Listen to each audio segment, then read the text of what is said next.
there's something most people will never understand about motivation.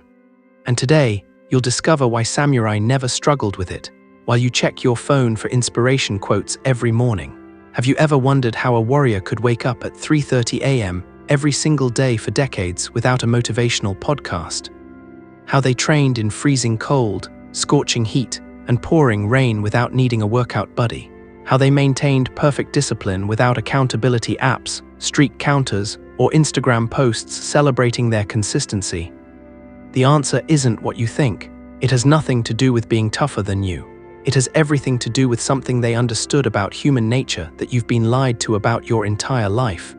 Motivation is a trap, and the moment you understand why, you'll never need it again. But there's a price. This path will require you to abandon the very thing you've been told is necessary for change. Before I show you exactly how this works, I invite you to subscribe to the channel, like this video, and comment below what habit you're trying to build right now. This helps the algorithm share this wisdom with more people who need it. Thank you for your attention. Now, back to the video. Tokyo, present day. There was a 28-year-old corporate worker named Kenji. He worked at a tech company, 12-hour days, constant deadlines, crushing pressure. Kenji had dreams. He wanted to get fit, learn a martial art, maybe start his own business someday. But he had one massive problem. He couldn't stick to anything. Monday morning, he'd set his alarm for 5 a.m. to work out before the office. He'd wake up, stare at the ceiling, and think, maybe tomorrow when I'm more rested.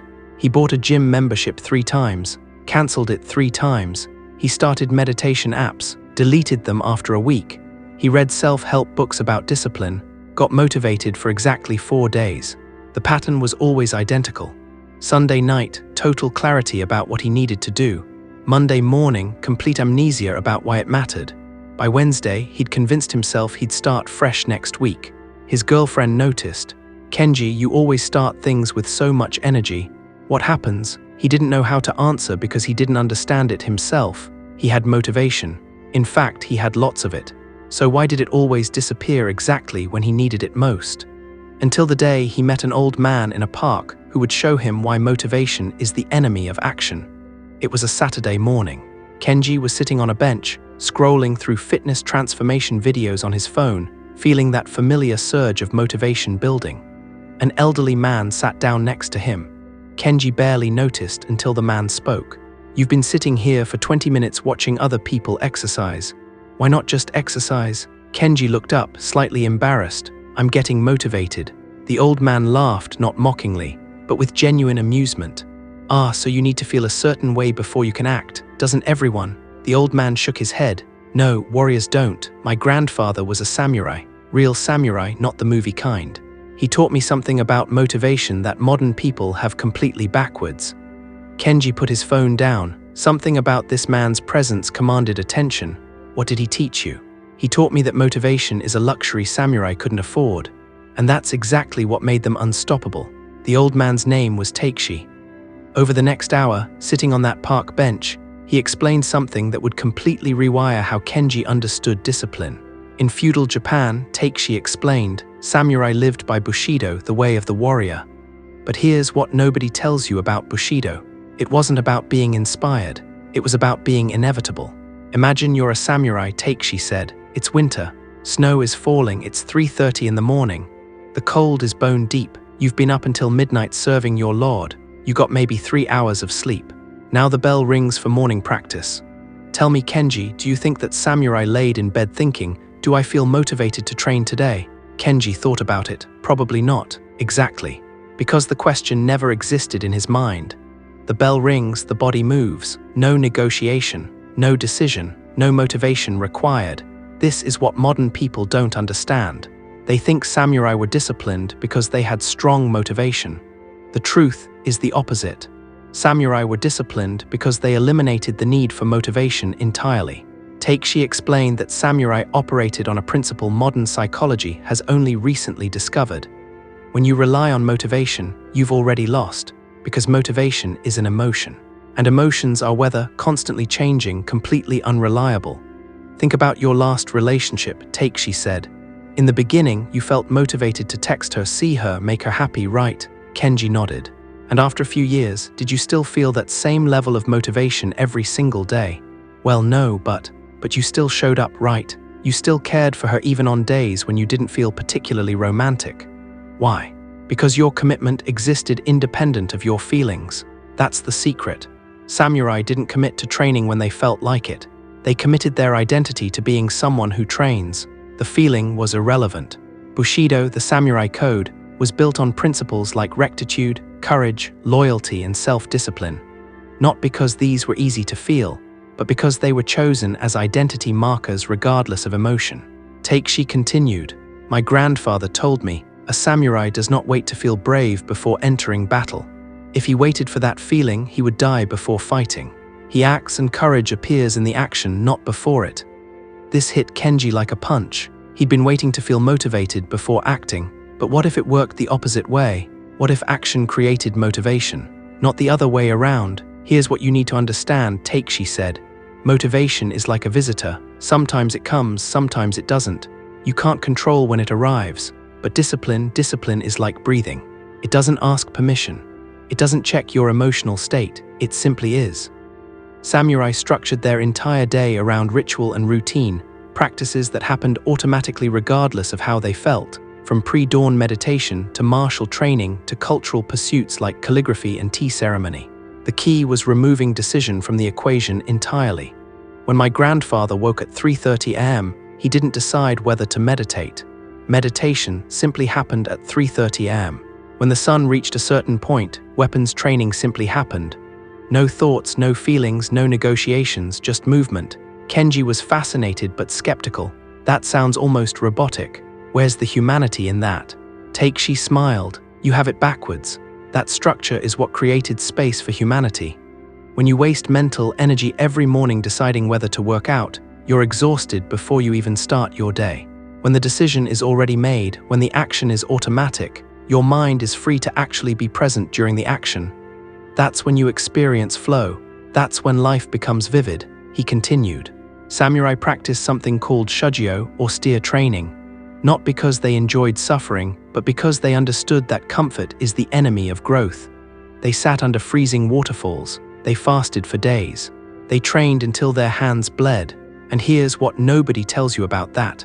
They didn't need motivation for it because it wasn't optional. It was simply what a samurai does. Their identity demanded it. Kenji thought about his own life. Every morning was a battle. Should I work out? Should I meal prep? Should I work on my side project? Every single action required a decision, and every decision depleted his willpower. "So how do I become like that?" Kenji asked. "How do I stop needing motivation?" Takeshi looked at him seriously. "First, you must understand something painful. You will never become like that. You must kill who you are now and become someone else. Someone new. Someone for whom discipline is not a practice but an identity." He explained that samurai didn't see training as something they did. They saw it as what they were. "You say, I need to work out." A samurai would say, "I am someone who trains." Do you see the difference? One is an action you might take if you feel like it. The other is a statement of being that exists independent of feeling. Takeshi gave Kenji a challenge. "For the next 30 days, I want you to do one thing, just one. Choose the simplest habit you can imagine, something so small that you cannot use any excuse not to do it. And then do it at the exact same time every single day, no matter what. No matter how you feel, no matter what happens. And I promise you by day 30, you won't be the same person who started." Kenji chose push-ups. 20 push-ups every morning at 6 o'clock am, right after waking up, before checking his phone, before anything else. "What if I don't feel like it?" Kenji asked. Takeshi smiled. "Perfect question, that's the entire point. You'll do it especially when you don't feel like it. That's when the transformation happens. Not when it's easy, but when it's hard and you do it anyway." The first week was torture. Kenji's alarm went off at 6 o'clock am. His mind immediately started bargaining. "You're tired, you can do it later. 20 push-ups won't make a difference." But he remembered Takeshi's words. He dropped to the floor and did them. He didn't think, he didn't negotiate, he just moved. Week 2, something shifted. His body started waking up at 5:58 am, 2 minutes before the alarm. It was preparing itself. Week 3, he did the push-ups half asleep. His conscious mind hadn't even fully engaged yet. The body simply knew it was 6 o'clock am, which meant push-ups. By week 4, something extraordinary happened. Kenji realized he hadn't thought about motivation in days. The push-ups just happened, like breathing, like blinking. They had become part of who he was, not something he did. He met Takeshi again in the park. "You look different," the old man said. "I feel different. I haven't missed a single day." "Good, but that's not why you look different. You look different because you've proven something to yourself. You've proven that you can keep a promise to yourself regardless of how you feel. That proof changes everything." The Bushido code emphasized consistency, honor in keeping commitments, and righteousness in action. Precisely because samurai understood these virtues had to exist independent of temporary emotions or circumstances. Takeshi explained the deeper principle. Modern people think willpower is a muscle you strengthen. It's not. Willpower is a battery that drains throughout the day. What samurai understood is that you don't strengthen the battery. You bypass it entirely. You create systems where willpower isn't needed. When an action becomes identity, when it's simply what you do at this time because this is who you are, willpower becomes irrelevant. Kenji had experienced this firsthand. On day 12, he'd gotten maybe 3 hours of sleep because of a work crisis. He woke up feeling destroyed. But at 6 a.m., his body dropped to the floor and did the push-ups before his tired mind could even protest. No willpower required, just identity executing itself. "Here's what you must understand going forward," Takeshi said. "You cannot live two lives. You cannot be the person who waits for motivation and also be the person who acts regardless. These are two different human beings. You must choose. And once you choose, once you truly commit to being someone who acts independent of feeling, motivation becomes optional. Sometimes it shows up, and that's nice. Most of the time it doesn't, and that's fine because you don't need it anymore," he continued. Samurai had a saying, "The moment you hesitate, you're already defeated." Not because hesitation leads to physical defeat, but because hesitation is the gap where your old self crawls back in. The self that negotiates, that bargains, that waits for the right feeling. That self must die if the warrior self is to live. Kenji understood now why he'd failed every previous attempt at discipline. He'd been trying to maintain motivation instead of transcending the need for it. He'd been trying to feel like working out instead of becoming someone who works out. The difference seemed subtle, but it changed everything. 6 months later, Kenji was unrecognizable. Not just physically, though he'd transformed his body, but his entire way of being had shifted. He no longer checked motivational content. He no longer needed it. His co-workers asked him, "How do you stay so consistent?" He'd reply, "I don't.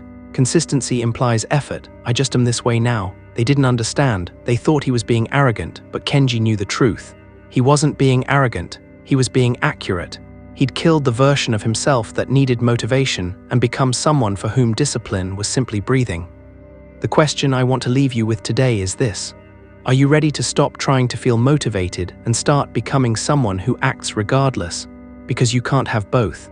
You can't maintain your current identity and also transform. One must die for the other to live. Samurai understood this centuries ago.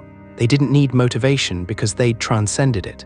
They'd become the kind of human being for whom right action flows automatically, not because it's easy, but because it's inevitable. This is what separates those who transform from those who stay stuck. Not strength, not motivation, not willpower, but identity. When you stop doing discipline and start being discipline, everything changes. If you found value in this video, subscribe to the channel and leave a comment telling me which identity you're going to claim. Not what you're going to try, but who you're going to become. Remember, samurai didn't try, they were, and so can you. If you've made it this far, thank you for your attention. See you in the next video.